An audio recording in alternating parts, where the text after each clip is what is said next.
What's up, everybody? Welcome into the Philly Sports Power Hour. It's Friday. It's opening day. It doesn't get much better to be a Philly sports fan right now.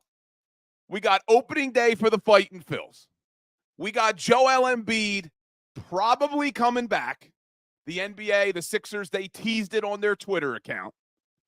We got Ivan Fedotov in New Jersey today for a press conference with the Philadelphia Flyers. Are you kidding me? We'll get into that. If you don't know who I am talking about or you don't know what I am talking about, Ivan Fedotov somehow is going to be playing for the Philadelphia Flyers this season in that 6'7" goaltender. Was arrested a year ago by Russia, so he had to do his military service. I don't know. But he was drafted in 2015 by the Fly Guys. It looked like he wasn't going to get here. He is here. We got the NFL draft coming up in a month. I love sports, man. This is why I love sports. It's an exciting time to be a Philly sports fan right now.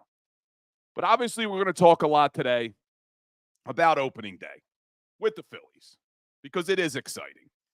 I know we had to wait 24 hours, but we're here. So we'll get into that. We'll do a little Eagles talk today, but not as much as normal because it's opening day. But it's good to see everybody. Appreciate you spending this hour with me on the Philly Sports Power Hour. I know you got other options that you can do for your sports talk, so I do appreciate you being here with me and with us. So make sure you hit that like button, hit that share button. We're streaming live on YouTube. We're live on TikTok, Facebook, Twitter. We're everywhere. Well, let's get a little roll call in the chat. Let me see who we got in the house on this Baseball Friday. The Fightin' Phils are back. RJ Ramirez starting us off. Good morning. Got a question about the draft. We'll talk about it, RJ. Flexin' and Steppin', my man in the house. Rob at Temple in the house. Wine Niners Wine in the house, as always, my man. Appreciate you. Decoy Gaming says Big Bills was running late. I'm never late, Decoy. I am never late. I'm always sitting here, 9:57. My producer just needed a minute to finish up Birds 365. That's all. Big Bills is never late. Who else we got? Twiz in the house. Steve Ike in the house. Mr. Rudy Poo. Man, Mr. Rudy Poo, you are a very negative human being, man. You are always negative. Who's losing tonight? You talking about the Phillies? Or you talking about the Sixers? Who's losing tonight, man? I see Jim Joyce checking in on TikTok. I see Tony Brand checking in on TikTok. Play ball is right. Appreciate it, flexing and stepping. The loyalty is appreciated. Who else we got here? Steve Patton. Cody Rhodes will win the WWE title this weekend in Philly. We got WrestleMania. I was at WrestleMania 15 when it was at the Wells Fargo Center. That was pretty cool. That was the WrestleMania where, do you remember they were doing that? I forget what they called it. But they were boxing, and they were really boxing. And then they had the WWE wrestler at WrestleMania box Butterbean. And Butterbean knocked him out within like 3 seconds, like legitimate knockout. They've never done that again. That was a bad move. Oh, so Mr. Rudy Poo does not like the Phillies moves. We added Witt, and now we better shaking my head. Dude, this team went to the World Series 2 years ago, was a game away from the World Series last year. So what did you want them to do? Completely overhaul the entire roster? They're a good freaking team, man. We'll talk about it, Mr. Rudy Poo. Too negative, man. Too negative in the house today. Who else we got? Bridget Tobin in the house, literally and figuratively. She's actually here in the house right now. Probably downstairs in the gym. Good to see you. Crawley. Who else we got here? So everybody hit that like button. Oh, man. Rudy Poo is all over it today. All over it. All right, let's jump in because Rudy Poo wants to talk about the Fightin' Phils. We'll talk some Flyers. We'll talk some Sixers. We'll talk some Eagles. But let's start with the Philadelphia Phillies. So opening day today, 3 o'clock, Atlanta Braves Zach Wheeler on the mound against Spencer Strider. And let's talk about Wheeler for a second, because GM Matt Klentak really didn't do a lot when he was here. He really didn't do anything that great for this Philadelphia Phillies team. But signing Zach Wheeler December of 2019 was probably, I don't even know if it's probably, I think it's definitely the best move he made as general manager. The Mets, what were they thinking letting this guy out the door? And Klentak signs him to a 5-year, $118 million deal. And you got, in 2021, he pitches the most innings in all of Major League Baseball. Has close to 200 innings last year. But what he's done in the postseason over the last 2 seasons, he's pitched 63 innings. He's got an ERA of 2.42. Zach Wheeler, stud. And this is his first opening day start for the Phils. Usually it goes to Aaron Nola, but excited to see Zach Wheeler. But interesting, I just heard on the radio, everybody thought the first pitch today was going to be Fletcher Cox and Jason Kelce. Well, I just heard on the radio that's actually going to be Saturday. That's going to be tomorrow. So we don't know. We don't know who the opening pitch is going to be. Who's going to throw out the first pitch today? All I heard on the radio just now was it's going to be very exciting and the place is going to go crazy. So we'll see who it is. So Kelce and Cox have been pushed until Saturday. So that's a little disappointing. Yeah, I see flexing and stepping booing. Gary Williams on TikTok is happy we re-signed Wheeler, as am I. So now you're going to see, well, what happens now? Because I talked a little bit about this yesterday. I'm not concerned about Zach Wheeler this year. The guy's a true professional. He's going to be just a solid pitcher, knock on wood, absent injury. But the pitcher that I'm worried about is Aaron Nola, because we've seen him have some up and down years, and I don't know. What do you think you're going to get? What do you think you're going to get from him now that he got the big deal, now that he got his contract? So the question is, does he respond in a way where he's relaxed?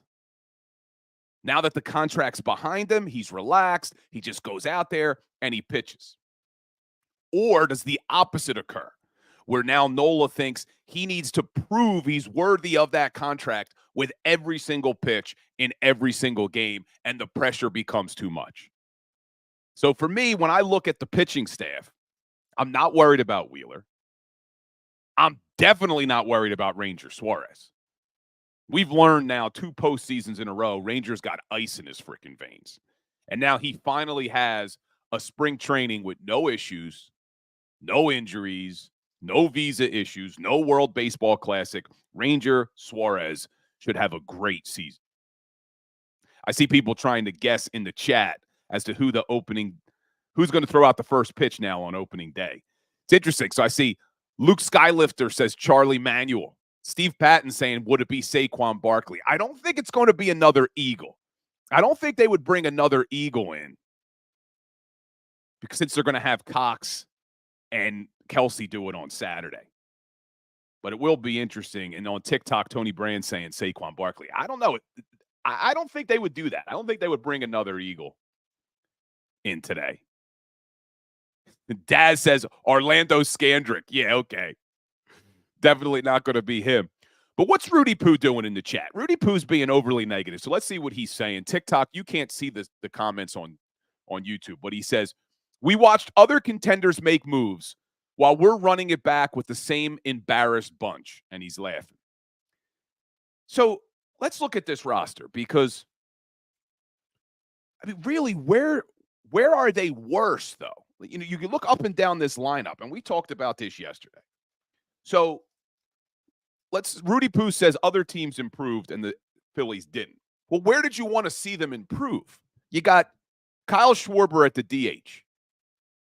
Real possibility of hitting 50 home runs this year. We're going to make some bold predictions shortly. But Schwarber, 47 home runs last year. Did you want to replace him at the DH? No.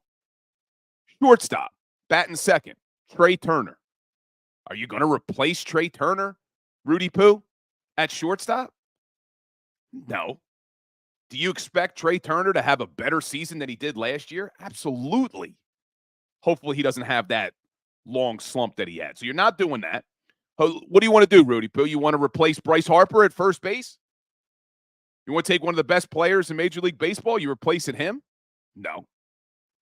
Well, what are you doing at third base? Alec Bohm batted .274 last year, took another step forward. I'm expecting even better things from Bohm. He hit 20 home runs, 97 RBIs last year. I think he adds to that power, has a real shot of hitting over 25 home runs, maybe even 30 home runs this season. So you're not replacing him. What are you doing with your second baseman? You trading Bryson Stott? You getting rid of him? Who's going to bat maybe 300 this year? No. JT Realmuto, a catcher? No. Nick Castellanos at right field?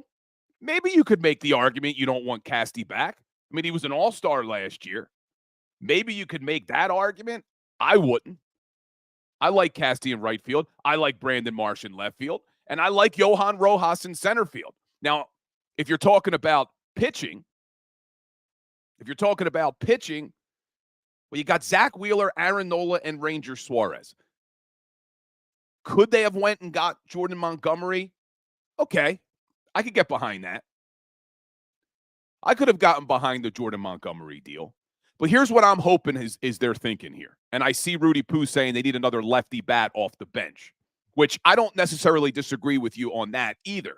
However, what I had been saying when there was talks about them maybe getting Blake Snell or Jordan Montgomery is if they don't make a move, I'm okay with it sitting around waiting until the trade deadline. Let's see what this team's holes are. Let's see what they need. I know they don't have a true closer. We talked about that yesterday. It's going to be a closer by committee with Alvarado and Sir Anthony and Hoffman and Soto, Strahm, Kirkring when he comes back off IL. But let's see what the holes are. So for me, I'm okay with, hey, let's open up the season. They have a stacked roster. They really do. I mean, this lineup should be stacked. They have three really good starting pitchers in Nola, Wheeler, and Suarez. And then you look at that bullpen. I know we can make arguments about the bullpen, but I think it was Major League MLB.com ranked them as the number one bullpen in all of baseball. So, sure. Could we sit back here and say, hey, they need another lefty bat? They could use a better fourth starter instead of Tawan Walker or Christopher Sanchez. But you can't not be excited right now looking at this Phillies team running it back this year. So let's look at some of the odds. Let's look at some of the futures. So you got World Series odds. Phillies have the sixth best odds to win it all this season. The Dodgers are plus 350. The Braves are plus 450. Houston plus 750, Baltimore plus 1,100, the Yankees plus 1,100, and then the Phils plus 1,400, sixth best odds to win the World Series. Now they have the third best to win the National League behind the Dodgers and the Braves. So you got the Dodgers at plus 180, the Braves at plus 240, and then the Fighting Phils at plus 750. So I see a lot of people talking about the back end of the bullpen. Talking about the closer position on TikTok, Gary Williams asking about who's our closer. Well, they don't have one, Gary. And that's one of the question marks is they want to go with a closer by committee approach. So they're not going to have a true closer, at least to start the season. Could somebody grow into that role? Possibly. But you look at it, they're going to go with a closer by committee. They're going to have Alvarado and Dominguez, Jeff Hoffman, Greg Soto, Matt Strahm, Orion Kirkring when he gets back from IR. Or I guess they call it IL in baseball. So we'll see. He wants to do a bunch of matchups. Thompson wants to do best matchups. They're not going to have a true closer. I'm more of a traditionalist. I would like to see them have a true closer. That once you get to the ninth inning, you got a guy that can come in and shut it down. Because I think there is a mentality there as a closer.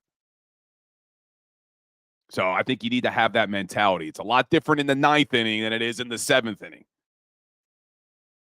And that was one thing my dad always said that he loved about baseball, is it's the only sport where you can't run out the clock. It's the only sport where you have to get your outs. And I love football, love basketball, love hockey. But you get the lead, you can run out the clock. In baseball, no running out the clock. You have to get those outs. You have to throw the ball over the plate. So that's what's been pretty cool. But that's why I'm not a huge fan of the closer by committee, but we'll see how things shake out.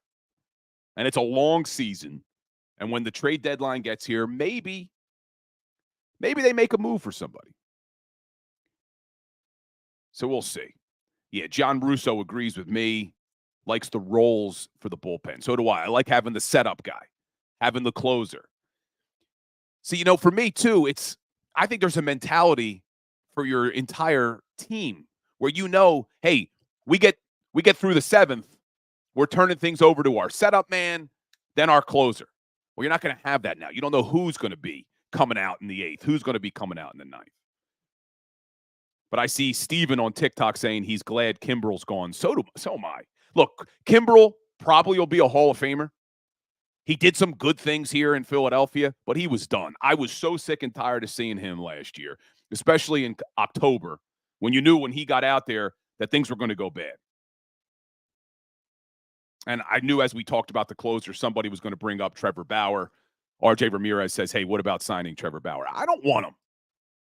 Everything we hear about this Phillies team, everything you hear about this clubhouse is that it's one of the best clubhouses in baseball. These guys truly get along. They love each other. It's a great culture, all that. I don't know if you bring in a guy like Trevor Bauer and risk messing that up. So I don't really want him. So I know that people are going to say that, but for me, I'm all right. Sean on TikTok says the Braves will win the NL East. Michael Clark, the Dodgers are not going to win the World Series. Doesn't matter how many games you win, because people are saying they're going to win 120 games. So, I don't know.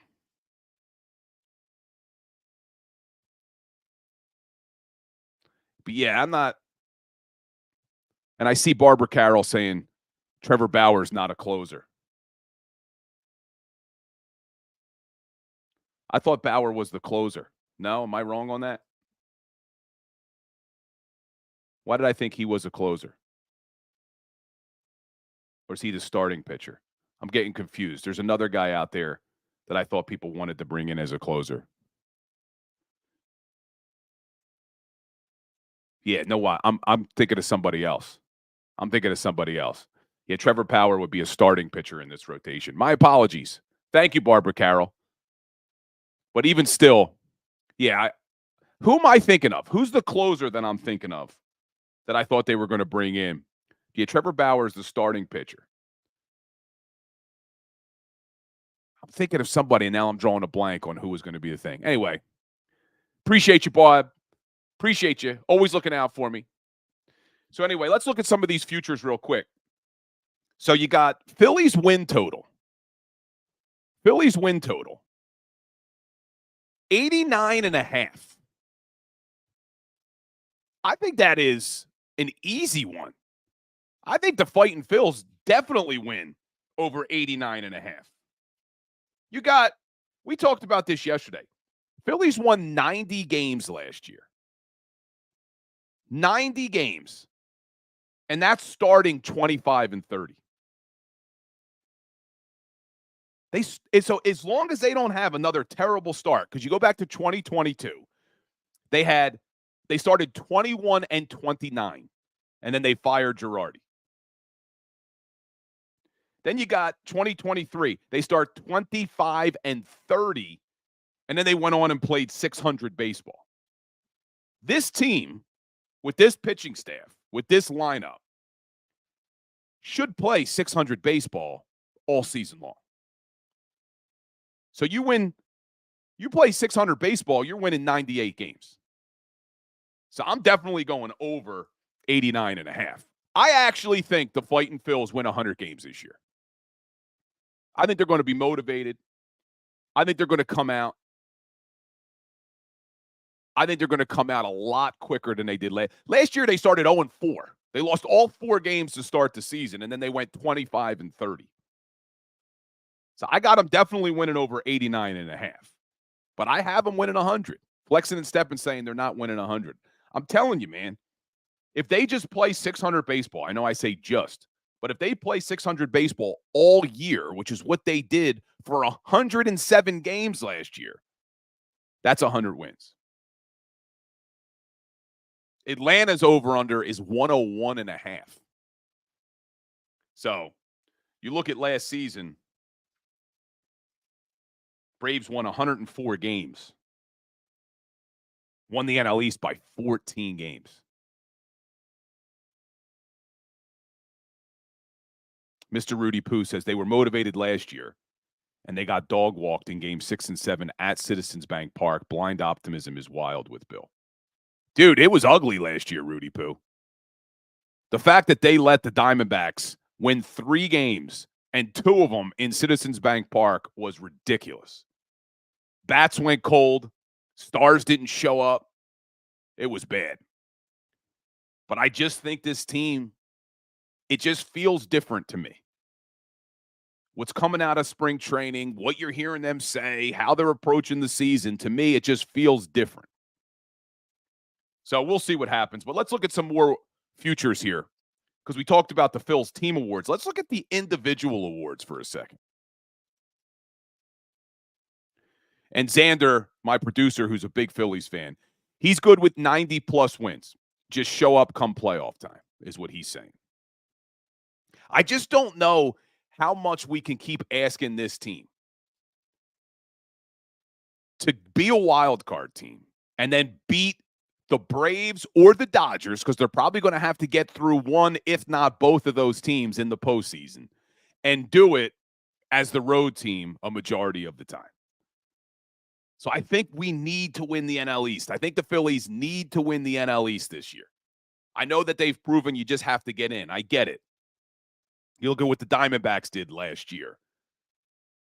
You get hot at the right time, you can go all the way to the World Series. I just want to see them win the NL East. And they want to win the NL East. You listen to these players and what they're saying and what they're talking about, they also want to win the NL East.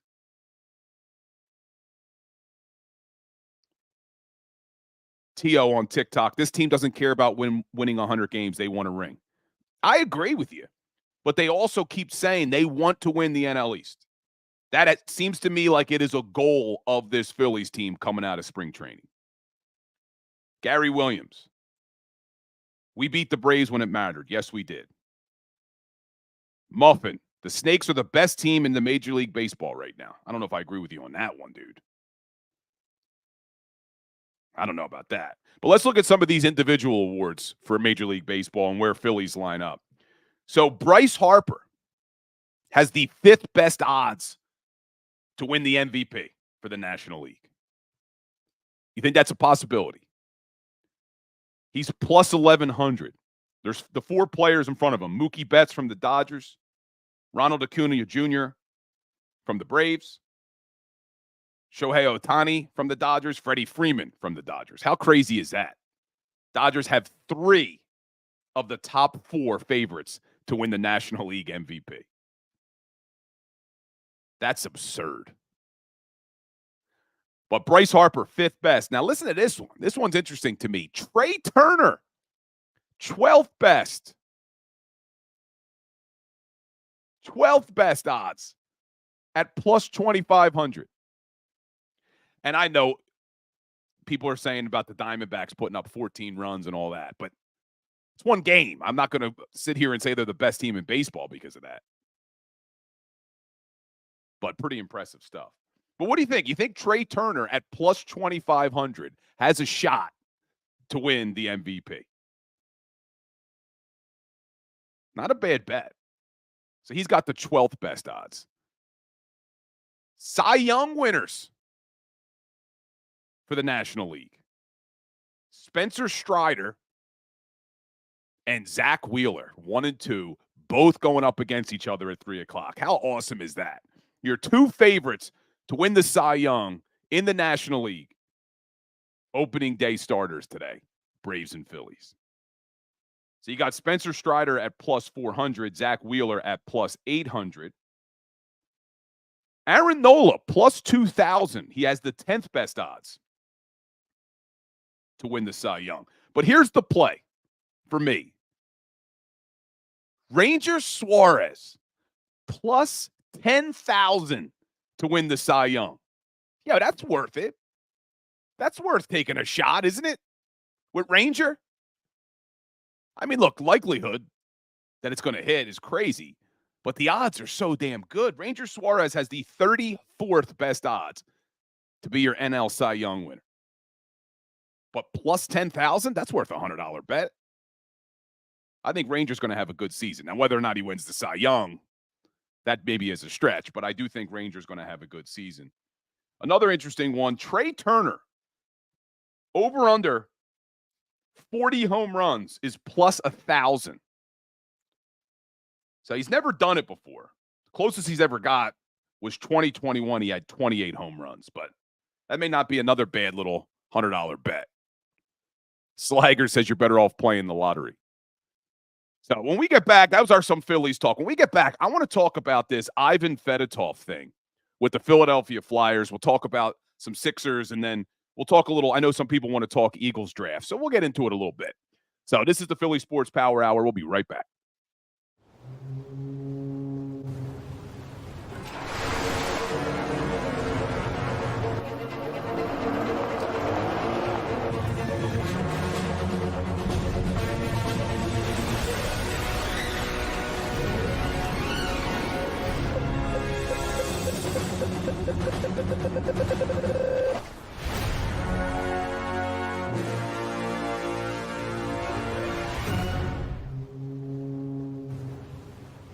Imagine for a moment that you went to work today and when you came home, you were catastrophically injured. Your life and your family's life. That's what happened to union construction worker Mike Little. I was scared of what the end was going to be, but to be 100% honest with you, I knew I was going to be all right just by talking with Brian. In my heart, I just knew everything was going to be all right. Call the firm and find out why they say, "We got this." Call 215-458-2222.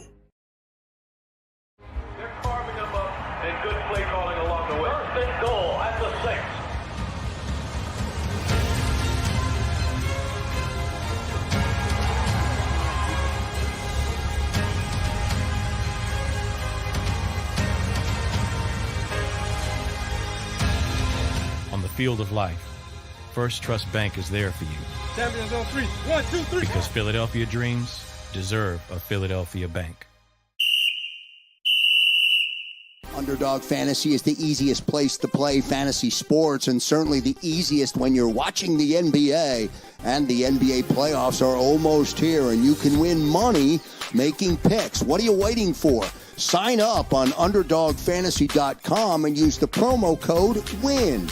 An Underdog will double your first deposit up to $100. That's UnderdogFantasy.com. Use the promo code WIN. Get ready for the NBA and get ready for the NBA playoffs. Go to UnderdogFantasy.com. Use the promo code WIN.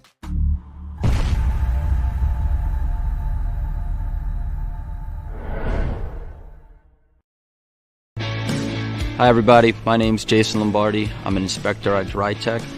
At DryTech we offer 3 major services, the first one being basement waterproofing, the second service we offer is foundation and structural repairs, and then the third service that we offer is mold remediation. If you feel you are having a waterproofing issue, give DryTech a call or check us out online.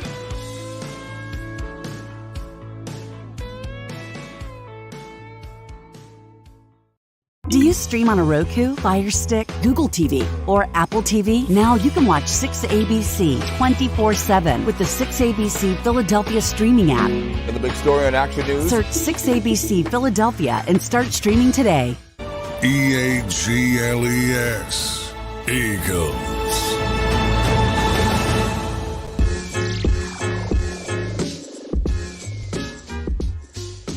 What's up, everybody? Welcome back into the Philly Sports Power Hour with Bill Colarulo, taking you all the way up to 11 o'clock today. Hope everybody has a great weekend planned. Easter weekend. Today is Good Friday. So if you abide by that, no meat today. Some people, my producer, you don't eat a lot today either. It's a day of fasting if you follow all that. But hopefully everybody has a great Easter weekend. If you celebrate, I got a little brunch planned on Sunday. I got to be on the radio until 12, and then I got to rush over to do brunch with the kids, Easter egg hunt, all the fun stuff. So hopefully everyone's got a great weekend planned. But today is opening day. We spent a lot of time talking to Fightin' Phils this morning. But let's switch gears for a second because there's something else that I am ecstatic about right now in Philadelphia that I did not think this was going to happen.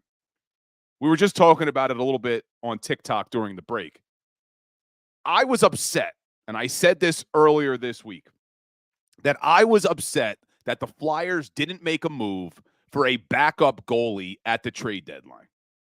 I was upset that every single time Sam Ersson had to sit, whether it was a back-to-back or what have you, that it was almost a guaranteed loss for the Flyers because Peterson stunk, Felix Sandstrom's not the answer, and then somehow, out of nowhere, the news drops yesterday that Ivan Fedotov's contract with the KHL has been terminated, and then we're thinking, well, is he coming?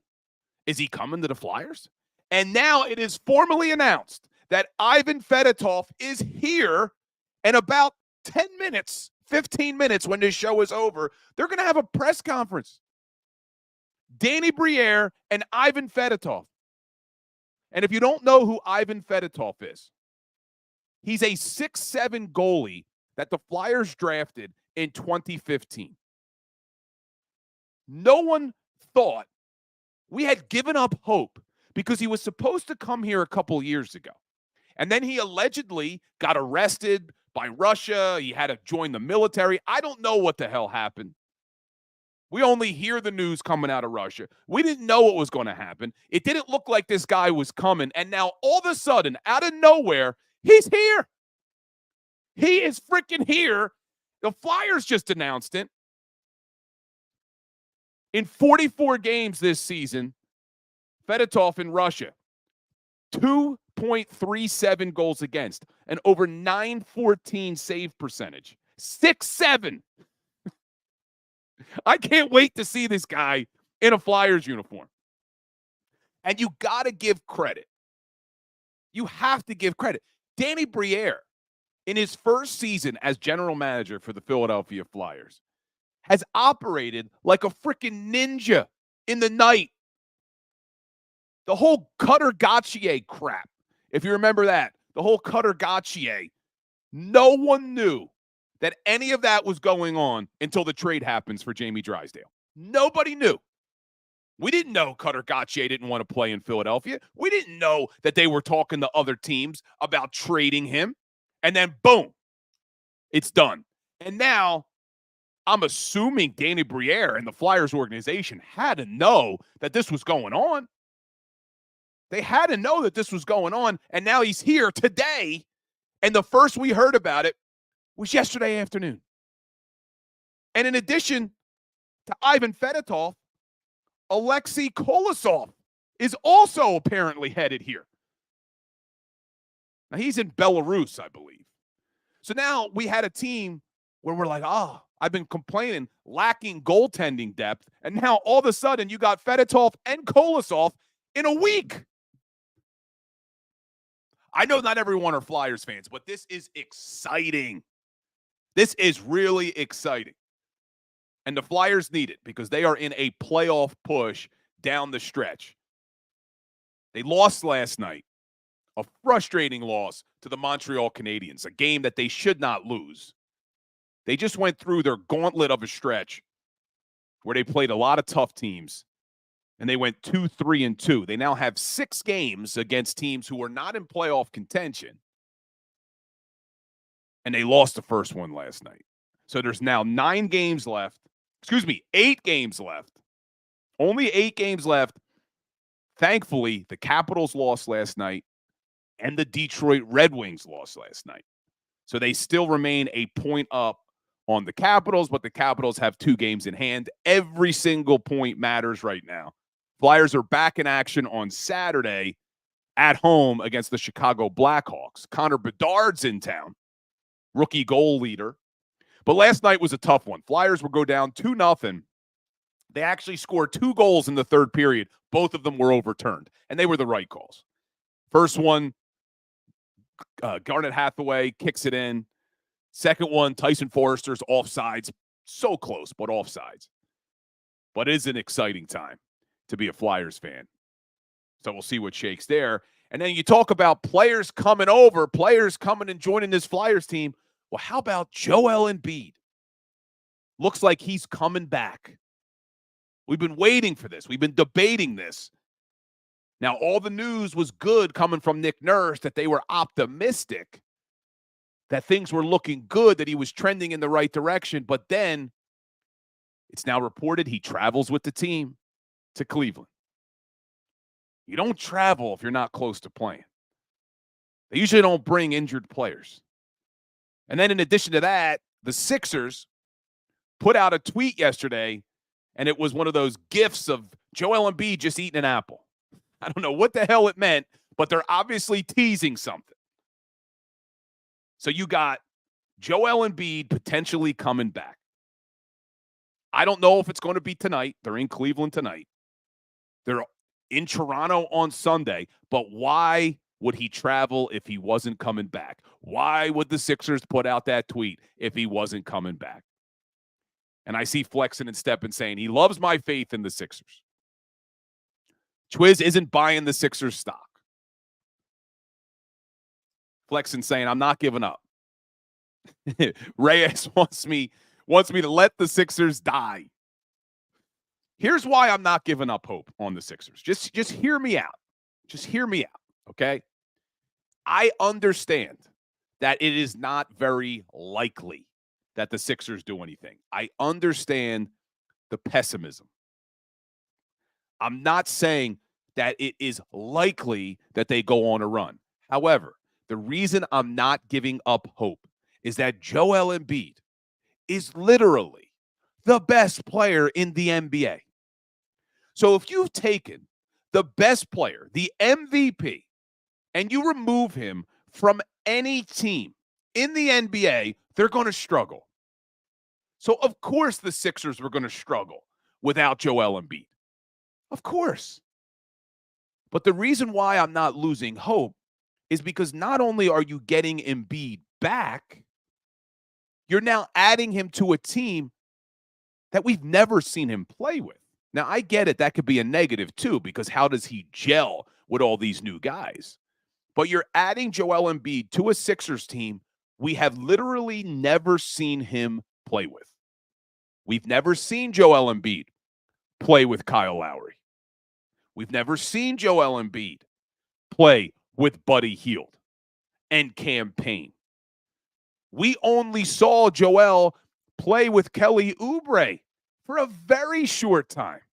And we certainly didn't see Joel play with Kelly Oubre when Oubre was playing at the level he's been playing for like the last 13, 14 games. So the way I look at it is, I get it. I'm not saying that it's likely they go on a run, but I also am not just ready to wave the white flag and say, I'm not even going to watch the Sixers, because it is exciting to think about Joel Embiid with Tyrese Maxey, Kelly Oubre, Kyle Lowry. I know Tobias is still on this team, unfortunately, but maybe they can do something. And I thought Nick Nurse said something very interesting earlier in the week. He talked about his 2019 Toronto Raptors team that went on to win the NBA championship. They had played with each other for 56 minutes. 56 minutes before the playoffs. And then they went on that tear. And we all remember it. Kawhi's shot that knocked the Sixers out of the playoffs. And Flexen and Stebbin saying, but there's no Kawhi on this team. But you do have Joel Embiid, Flexen. And I know you're saying he's not Kawhi, but we also never saw Joel Embiid playing at the level he was playing before he got hurt this year. And we've never seen Joel Embiid in the playoffs with Nick Nurse as his coach. So I'm not saying it's likely that the Sixers do anything. But I'm also just not ready to give up hope when you're literally adding the NBA MVP back to your squad. And this is probably the deepest bench he's ever had. So I think we should be a little excited. That's all I'm saying. I think we should be a little excited. I know, lower our expectations. I'm not saying that they're going to be able to get through Boston necessarily. But you got a lot of factors here where maybe we shouldn't. Where we shouldn't say, hey, you know what? It's over. I'm done. So just bear with me on it. But that's a big question mark. I know what they can do. Well, let's talk about some other question marks. Let's jump over to the Philadelphia Eagles. Because one of the big questions, I know everybody's ready to start talking about the draft. Everybody wants the draft to get here. So right now, Philadelphia Eagles, I'm looking at it. They have the 22nd overall pick in the first round. They still have the 50th in the second. That's from New Orleans. The 53rd in the second. That's their own. They have did they trade the 97th overall pick? Did they move down with that third pick? Is that the one they gave up? And then they moved to 120, I think, with the Steelers. Let me just say, I think that's the one they moved off from. They did have the 97th, but I think they moved to 120. Yeah. So they moved down on that one in the Kenny Pickett trade. They went from the 97th pick in the third round to the 120th pick in the fourth round. So we'll see how it shakes. But the big question is, what do they take at 22? I know a lot of people are saying, hey, would they go corner? Would they go corner? If you follow me, you follow this show, you know that the one area where I didn't care if they addressed it in free agency on defense was corner. That was the one area where I said, hey, look, I'm okay with the cornerback room the way it is right now in free agency. I have a little bit different opinion when it comes to the draft because I actually wouldn't mind them drafting a corner at 22nd overall. I wouldn't hate that because Slay is getting up there. I'm okay this year. I was okay with Slay and Ringo. And you know I like Isaiah Rodgers, who's hopefully going to get reinstated. Eli Ricks is going to battle. They're bringing back Zach McPherson from his Achilles tear. But I would be okay if they took a first-round draft pick if they think they found a sure thing at corner. I know a lot of people want Nate Wiggins out of Clemson. Small, only 185 pounds, but extremely talented. Ton of skills. So I'd be okay with it. But I think the more likely move that the Philadelphia Eagles are going to do, I think it's going to be an offensive lineman. I know that's not the sexy pick. I know everybody hears offensive line, they're but that probably is a smart move for the Philadelphia Eagles. It probably is a smart move for them to take an offensive lineman. Now, Brock, hold on, because William Stark says something that I would absolutely love. So William Stark on YouTube, TikTok can't see it. William Stark says, draft Brock Bowers, the tight end out of Georgia. Now, Brock Bowers, there's potential that he's off the board before it even gets to the Eagles.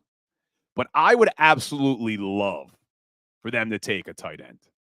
We know, and you probably have heard before, when they drafted Dallas Goedert in the second round, Zach Ertz was older than Goddard is right now. When they drafted Zach Ertz,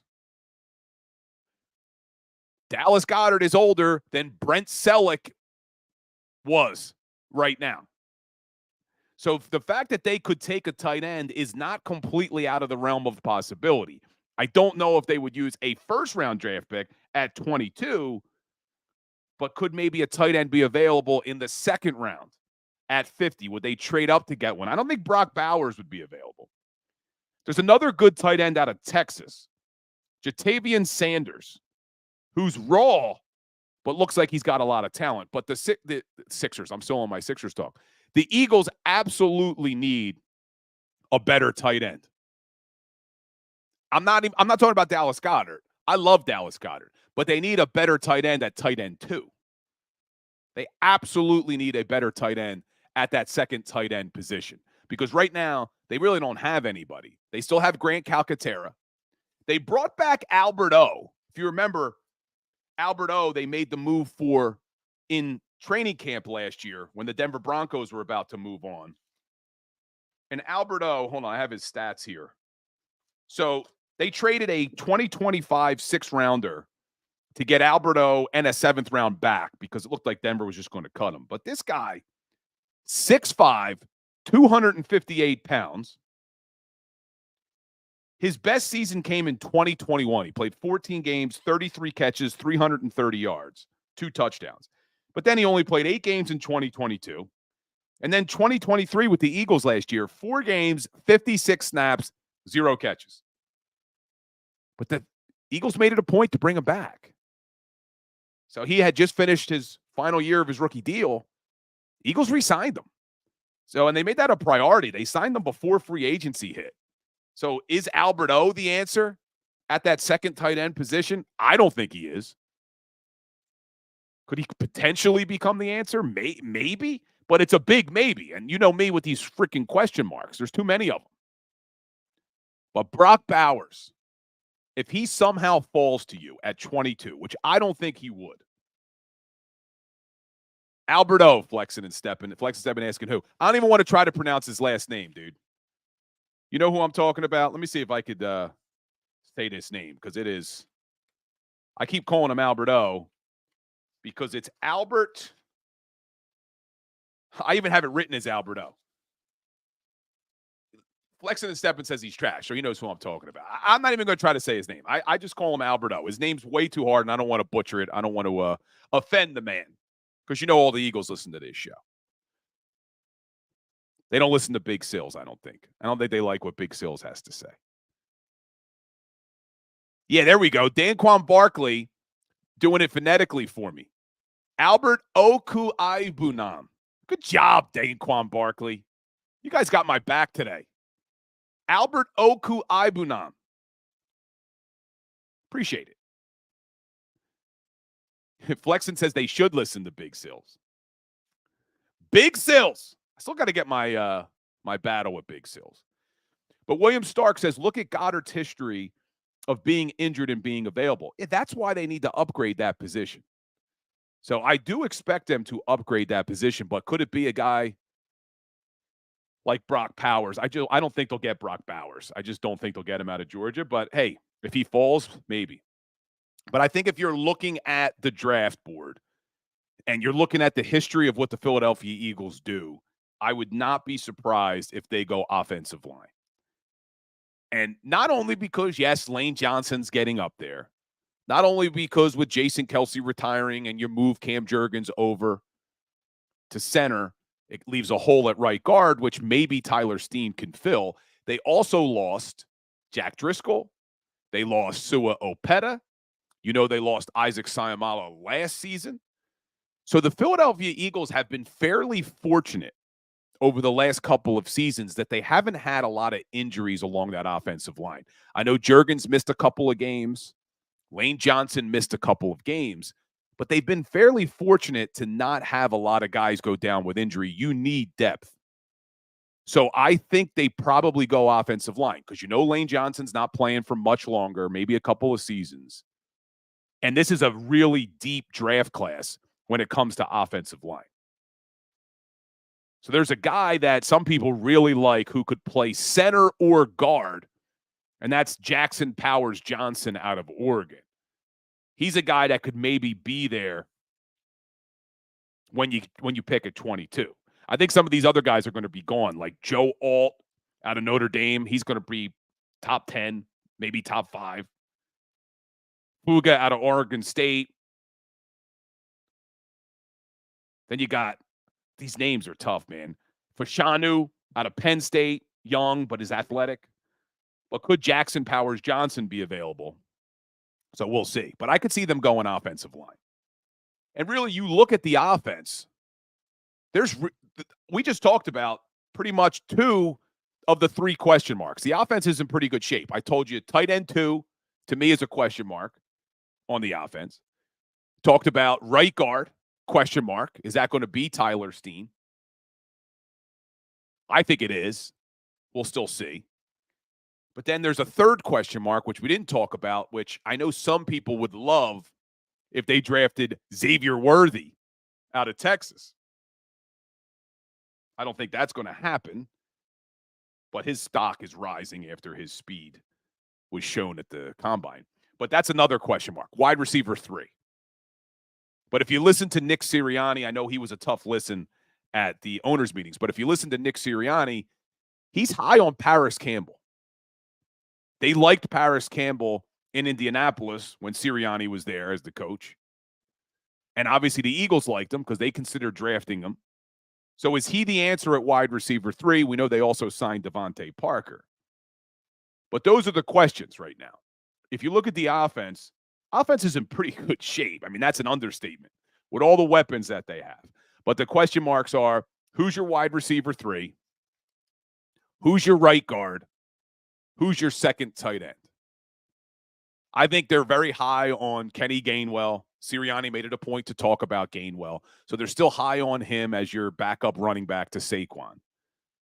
So whether or not they do anything to add pieces to compete at wide receiver 3, I know they like some of these guys they have on these future contracts. But those are really the only question marks. Now, on defense, I still think there are a lot of question marks. None bigger than the whole Haason Reddick situation, which we still don't have an answer on. And I'm not going to feel good about Reddick being here until we get through the draft and we hear something. Because I know there are a lot of people saying, hey, the longer this goes, the more likely it is that Reddick's back. Not unless they redo his deal. There's no way you could ask this guy to come back on his current contract. We've talked about it at length. I know there's some of you who say, hey, he's under contract, he should just play. I disagree. The guy's severely underpaid. But the good thing is, the longer this goes, what it signals to me is there's no team out there that's willing to give Reddick what he wants, which maybe makes it a possibility he comes back to the Eagles and says, okay, this is what teams are willing to give me. This is what I'll take. And then the Eagles decide to keep him, because I'd love for them to keep him. And I think all of you agree with me. And we talked about it. A lot of the moves they make signal, hey, they're all in this year. Hey, we're going all in. Well, if you're going all in this year, how does trading Haason Reddick help you? It doesn't. It doesn't help you at all, in my opinion, because you're not getting – I saw someone tweet yesterday, oh, the Eagles should trade Reddick to the Baltimore Ravens for the 30th overall pick. You are not getting a first-round draft pick for Haason Reddick.